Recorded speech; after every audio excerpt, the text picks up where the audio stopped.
സാക്ഷാത് പരബ്രഹ്മ തസ്മൈ ശ്രീ ഗുരവേ നമഃ.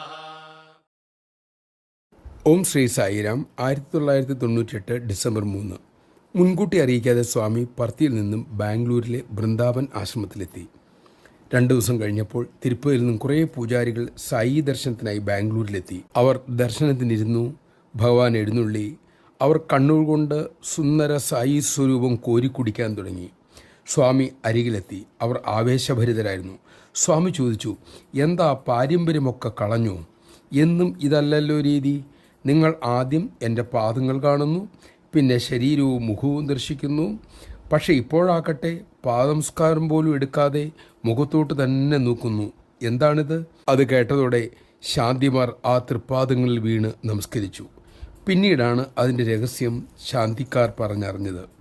തിരുപ്പതിയിലെ ആചാരപ്രകാരം അവർ രാവിലെ ശ്രീകോവിലിൽ എത്തുമ്പോൾ കണ്ണ് മൂടിയിട്ടുണ്ടാവും. ഭഗവാന്റെ പാദം കണ്ടതിന് ശേഷം മാത്രമാണ് ഭഗവാന്റെ ഉടലിലേക്കും തിരുമുഖത്തേക്കും അവർ നോക്കാറുള്ളൂ. അന്നും പതിവ് പോലെ മേൽശാന്തി ശ്രീകോവിലെത്തി. ഭഗവാന്റെ തൃപ്പാദം കണ്ണർ മൂടിക്കൊണ്ട് സ്പർശിച്ചു. തൻ്റെ കൈകൾക്ക് ചൂട് അനുഭവപ്പെടുന്ന പോലെ അദ്ദേഹത്തിന് തോന്നി. വീണ്ടും വീണ്ടും സ്പർശിച്ചു നോക്കി. ജീവനുള്ള ശരീരത്തിൻ്റെ ചൂട് അനുഭവപ്പെട്ടു. മേൽശാന്തി പരിഭ്രമത്തോടെ കണ്ണു മൂടിയിരുന്ന തുണി മാറ്റി ഭഗവാനെ നോക്കി. അദ്ദേഹം അറിയാതെ ഉറക്കെ നിലവിളിച്ചു പോയി. ആ ശബ്ദം കേട്ട് കീഴ്ശാന്തിമാർ ഓടിയെത്തി.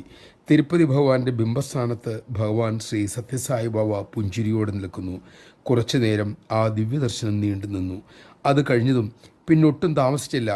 തങ്ങളുടെ ചുമതലകൾ മറ്റുള്ളവരെ താൽക്കാലികമായി ഏൽപ്പിച്ചിട്ട് അവർ ബാംഗ്ലൂരിൽ സ്വാമി ഉണ്ടെന്നറിഞ്ഞ് അങ്ങോട്ട് പാഞ്ഞു. ഈ സംഭവത്തെക്കുറിച്ച് പിന്നീട് ഭാഗ്യ എന്ന അദ്ദേഹത്തോട് ഭഗവാൻ ഇങ്ങനെ പറയുകയുണ്ടായി. അവർക്കിനി പർത്തിയിൽ തങ്ങിയാൽ മതിയെന്ന് എന്നോട് പറഞ്ഞു. പക്ഷെ ഞാൻ സമ്മതിച്ചില്ല. കാരണം പർത്തിയിലെ ശൈലിക്ക് അവർ പാകമായിട്ടില്ല. പുട്ടപർത്തിയിൽ ഈശ്വര ദർശനവും പ്രസാദവും എല്ലാം സൗജന്യമല്ലേ? ഒന്നിനും നമുക്ക് നിരക്കില്ലല്ലോ. അതുകൊണ്ട് വെങ്കടേശ്വരനെ ആത്മാർത്ഥമായി സേവിക്കാൻ ഞാൻ അവരോട് നിർദ്ദേശിച്ചു. ജയ് സായിരാം. ചിന്തിക്കൂ, നമുക്ക് കിട്ടിയ മഹാഭാഗ്യം.